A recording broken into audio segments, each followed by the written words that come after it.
Provérbios 23, versículo 17 e versículo 18.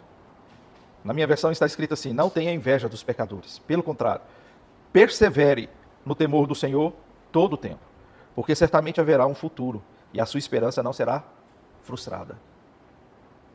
Sabe aquele momento que você está vivendo dificuldade? Que você está cercado por situações desfavoráveis a você? Aquele momento que você olha para um lado, olha para o outro e vê pessoas prosperando, inclusive. Pessoas que, quando são nossos irmãos, nós choramos com quem chora e nos alegramos com quem se alegra. Mas e aquelas que não são crentes? Aquelas que são ímpias? Muitas vezes são pessoas ruins, inclusive, e prosperam. E a impressão que dá é que o nosso coração fica assim um pouco sentido, porque Deus está abençoando um ímpio e não está me abençoando um justo. Porque o Senhor está prosperando o ímpio e não está prosperando o meu caminho, que obedeça a sua palavra e a sua lei. Por que isso está acontecendo comigo? Sendo que outros não passam por essa mesma dificuldade e esses outros muitas vezes nem temem ao Senhor.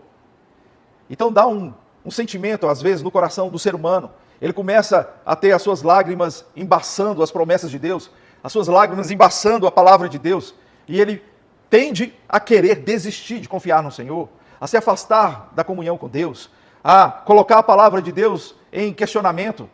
E aí esse texto, ele fala assim: não tenha inveja de pecadores, pelo contrário, persevere. A primeira palavra é persevere. Resista esse momento. Resista esse momento no temor do Senhor todo o tempo.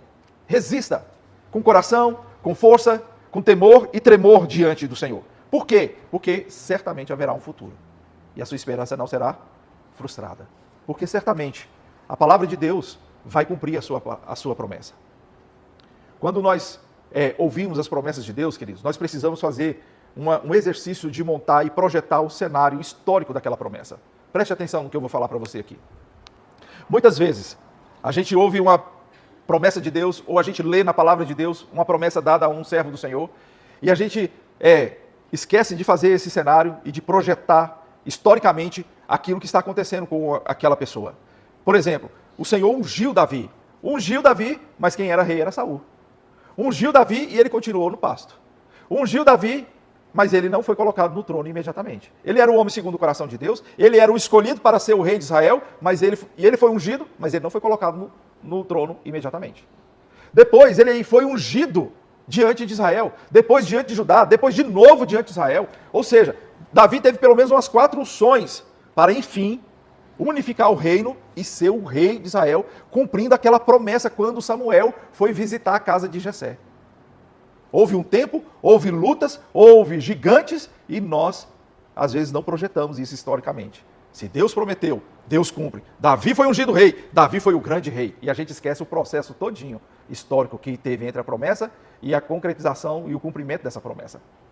A mesma coisa com Abraão. Abraão recebeu a promessa de ter uma grande nação e ele só foi ter o filho 25 anos depois dessa promessa.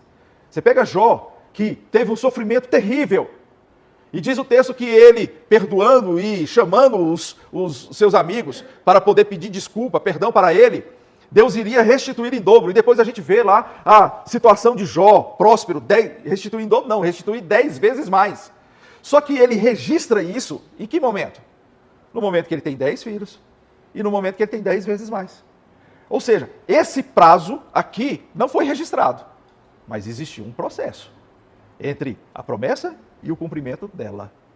Nós precisamos entender isso com a palavra de Deus, e quando nós lermos um versículo tão simples como esse, certamente haverá um futuro para você, e a sua esperança não será frustrada. Isso tem que entrar como flecha no nosso coração, tem que nos fazer estremecer, porque nós conhecemos o processo histórico da ação de Deus, e aquele momento que nós estamos vivendo, ele não é o fim da nossa existência, e nem deixará de cumprir a palavra de Deus em nossa vida.